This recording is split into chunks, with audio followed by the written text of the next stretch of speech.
Guys, welcome back to Let's Play Final Fantasy X. Last time we went from our technically advanced city to an area that was cold and confusing, and we got attacked by a monster, and then we got saved by people that later kidnapped us. Yeah, things start to happen pretty quickly after the initial, 5 or 10 minutes of the plot. It's actually pretty fast. And if we come back up for whatever reason, all we have to do is talk to the question mark lady there, and we can get back into the swing of things. Now, once you do this, you can kind of see on the mini-map there which direction we're going. Once you fade to one screen, you can go back the way you came, and press square button to go back to the ship. And if you do this... We'll go as soon as you're ready. All we have to do is talk to this guy over here, and he'll be nice enough to give us 3 more potions. Now, you can get an infinite amount of potions by doing this. There are reasons to do that, getting money early to use for a couple of specific reasons. But for the most part, I'm not going to worry about it. Okay, the sphere grid. The fucking sphere grid. Oh, boy. The first time I played this game, I actually thought this was a really good system. Then I had to do all of the late game grinding, and I changed my tune. But the way it works is you gain experience, and instead of gaining physical levels or actual levels, you gain sphere levels, which allow you to move. You get a sphere level. You can move one node, which is what each of these is called, on the sphere grid. And once we do that, we run out of the sphere level that we have. They allow you to confirm your location, and then what you can do is you can activate any of the nodes that are directly connected to the one that you're at. So in this case, that one, and this one. Now we only have ability spheres right now, so we can activate the ability Cheer, which we'll be able to make use of. Later on, we will get power nodes to activate defense. Stop that. And strength. That's another ability. We'll get speed spheres to activate agility. And accuracy. And where are some more? And we'll get monospheres to activate MP. And where are the other ones? Let's go over to this part of the grid here. There'll be some around here. We'll get magic, or that's also magic. Where is magic defense? There you go.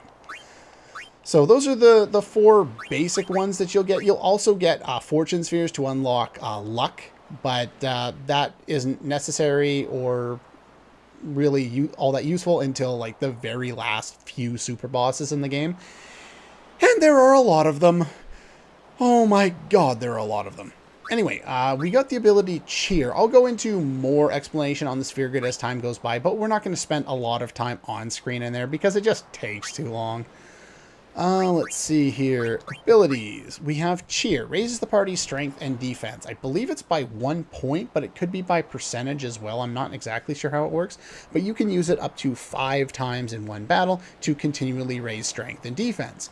This allows you to do more damage, and early in the game, it can be used to overkill enemies you normally wouldn't be able to overkill. Meaning you can get more spheres to unlock more stats on the sphere grid, which is the vast majority of the reason why we go after overkills. That, and you get, more AP, which is the experience in this game. And with that experience, you get more sphere levels, and you can unlock more nodes because you can move to more nodes. Now, eventually, we will run into a battle. And I believe we can run into battles out here. There we go, right on cue. There's only one enemy around here. Piranha.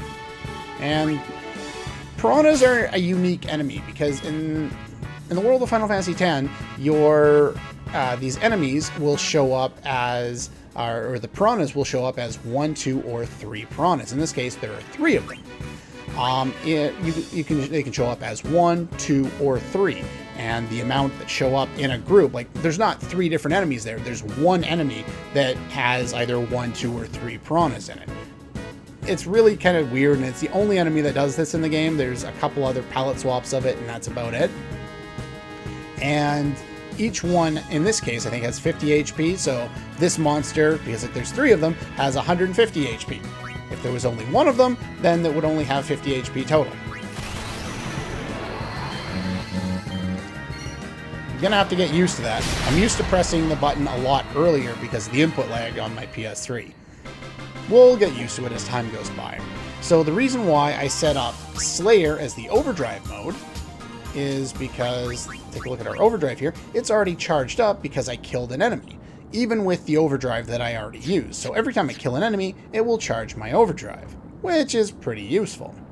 Now, if you're playing the original PS2 version of the game, you will want to battle around here just a little bit because it gets you some additional ability spheres to unlock additional abilities, or, you know, abilities are anything in the game like special abilities, techs, magic, pretty much all of it. It's all unlocked by ability spheres. And there are a lot more abilities early on your sphere grids than there are ability spheres to get. So in the PS2 version, you're going to want to go out of your way to try and get a few extra ones. And by doing that, basically you'll sit around here and you'll swim around in circles and get some additional battles so that you can fight them. I'm going to do a few extra battles, but not a lot. And I would like for the game to give me a battle here, please. Game. Supposed to be battles in here. Hello? Hello? Game? Can I not do it? Okay, I'm going to go off screen and do the extra battles. Basically, I want to fight again until I build up Titus's overdrive, and then we'll meet you back here. Alright, we're back. Now, I did do a little more fighting than I said I was going to do. I think I went and I used Titus's overdrive maybe, I don't know, 4 or 5 times. And in doing so, I gathered some monospheres, some speed spheres, power spheres, and some ability spheres, which is fine. I like to keep all my items nice and sorted. If you've done this, you can grab the extra couple of points here and use your power spheres to unlock 1 defense stat and 1 strength stat, which doesn't really help all that much, but it's there. Better than nothing. And yeah, now that we've done that, and I did pick up some more potions, by the way, that's why I have more now. Alright, so now we can follow our question mark friend through here. There is a save point around here somewhere, but I don't think it gets unlocked until we do this. Oh, hello. There's some more of these guys that show up.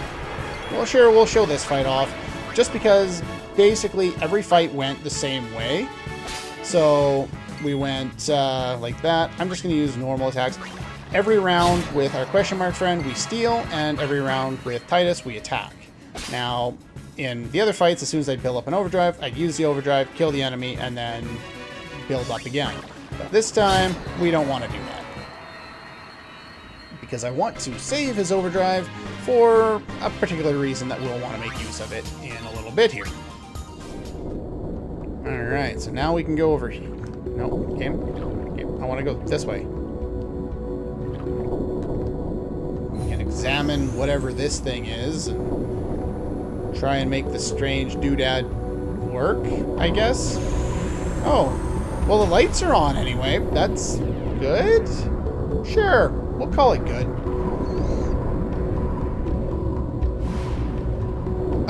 Oh, that's not so good. I believe as soon as we see that, they give us a save point, though. If I remember correctly, anyway. I remember being able to save in here. No? No save point? I guess not. Anyway, before moving forward, we want to change that to probably stoic. I don't think Titus is going to be by himself any longer. But, yeah, that's probably fine.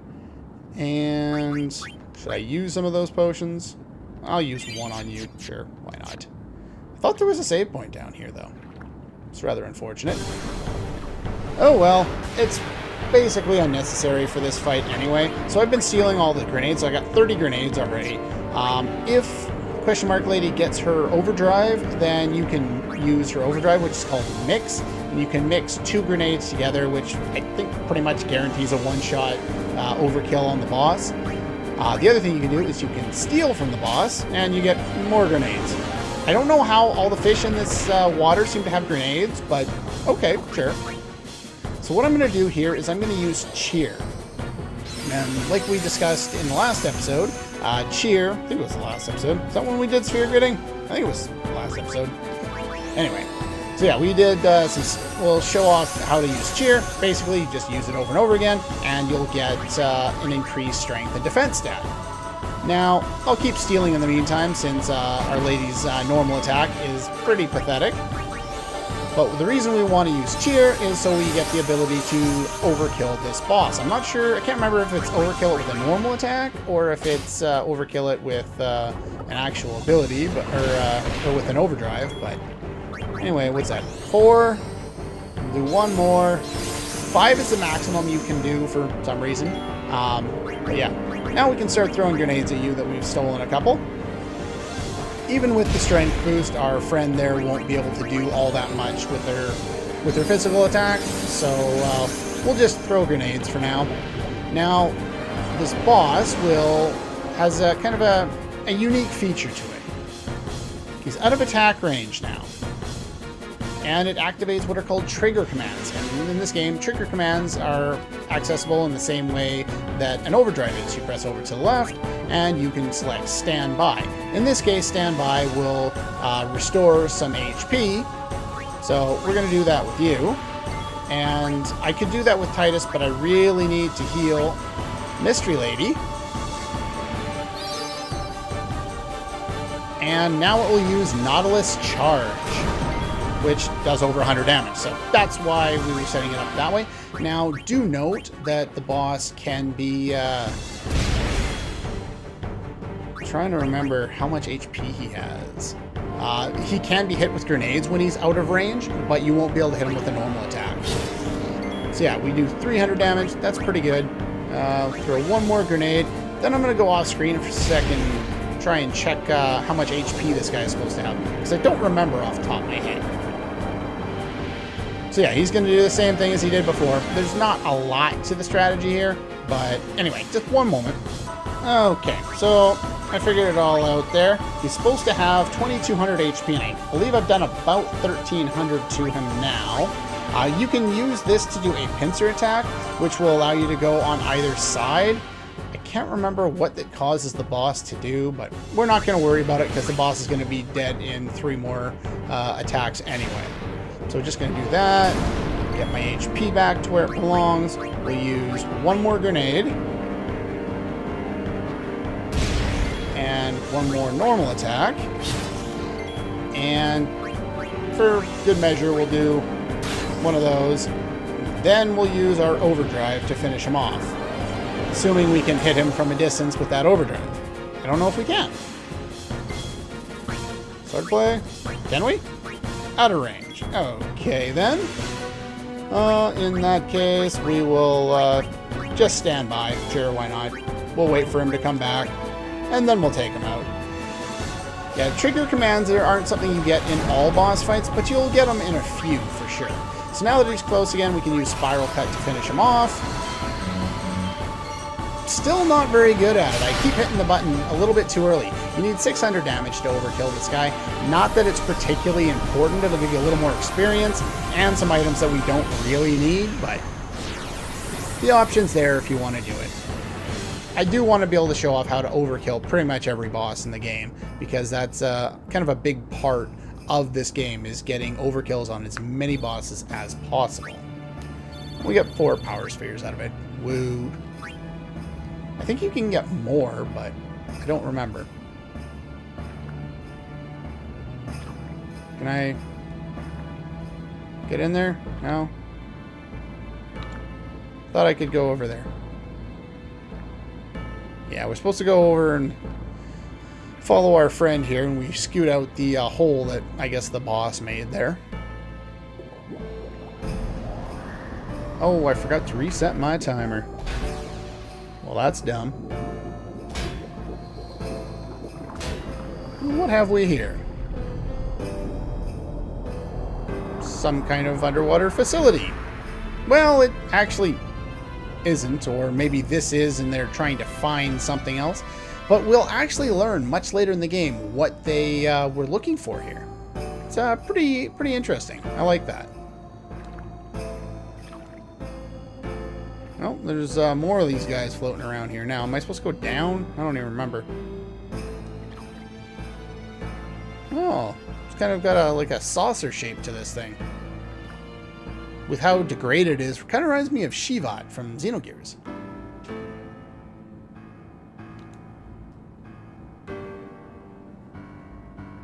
Okay. Looks like it's kind of on its side, maybe. It's an interesting shape. I will make note of when we see what this was later on in the game. Or more information about it, anyway. And I do love kind of how they use the music again in this area to, well, it doesn't fit ideally. It definitely adds that kind of, mystery and, strange intrigue that you should probably have for the situation that Tidus is going through. So we're on this big fishing salvage boat thing, whatever it is. Airship. Airship? They found an airship? I understood one of those words. And he's a dog. Hoof, Roofdu, Tungadib. Way, Wicheta. What? Hey, I helped out, didn't I?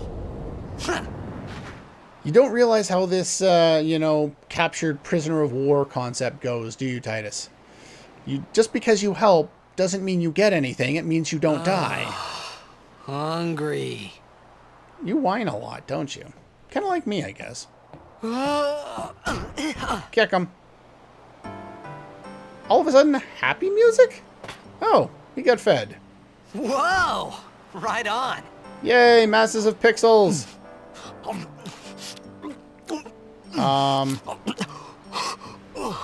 Dumb as shit. My main character just killed himself because he's too stupid to eat properly. Doesn't know how to use a fork, doesn't know how to ask for one. Just shoves It's food because you eat too fast. right in his face. And all of a sudden his tray disappeared.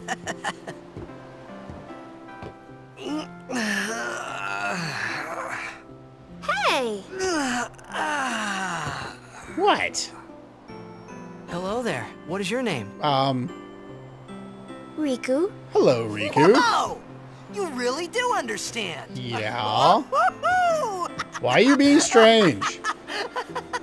I can understand him kind of flipping out. It's like, no one understands me and I'm captured. I'm in a hostile Why area. Didn't you say so earlier? I didn't get a chance to. Everyone thought we were a fiend. We? We? Oh, we means you. It's not so much a language, this Elbad thing, as it's a cipher. One letter are you equals guys, another anyway? letter, and they just move things around. It's kind of weird. We're Albed. Can't you tell? Sure, if you say Wait. so. You're not an Albed hater, are you? I don't even know what an Albed Nice is. bum. Where are you from? Xanarkand. I'm a blitzball player. Star player of the Xanarkand Abes. Did you hit your head or something? Yes. You guys hit me? It's actually a funny line. Oh, right. Do you remember anything before that? Well, Xanarkand. That's about it. So I told her everything there was to tell about Xanarkand. About life there, Blitzball, and Sin's attack. And about how Aaron and I were engulfed in this light. I just said things as they came to mind. But then I started to wonder. Oh? Wonder about what? Did I say something funny? You do a lot of that. Not because it's You were near amusing. Sin. Just because you're kind of strange and kind of dumb. Don't worry. You'll be better in no time. Oh? They say your head gets funny when Sin is near. Maybe you just had some kind of dream? What do you mean, dream? You mean I'm sick? Because of Sin's toxin, yeah. Oh. You sure? Okay. Yeah, There is no Xanarkand anymore. Oh? Sin destroyed it 1,000 years ago. Oh, So no one plays blitzball there. wait, whoa. I just time traveled 1,000 years into the future? What do you mean, What 1,000 the years hell? ago? But I saw Sin attack Xanarkand. You're saying that happened 1,000 years ago? No way. Well, that was one hell of a revelation. But that's pretty much all the time we have for today. Next time we will continue talking to the lovely Miss Rikku, who, for those of you who keep staring at her ass because the camera keeps putting it on screen, is supposed to be 16. Or 15. Either way. Anyway, that's all for this one, and I'll see you guys next time.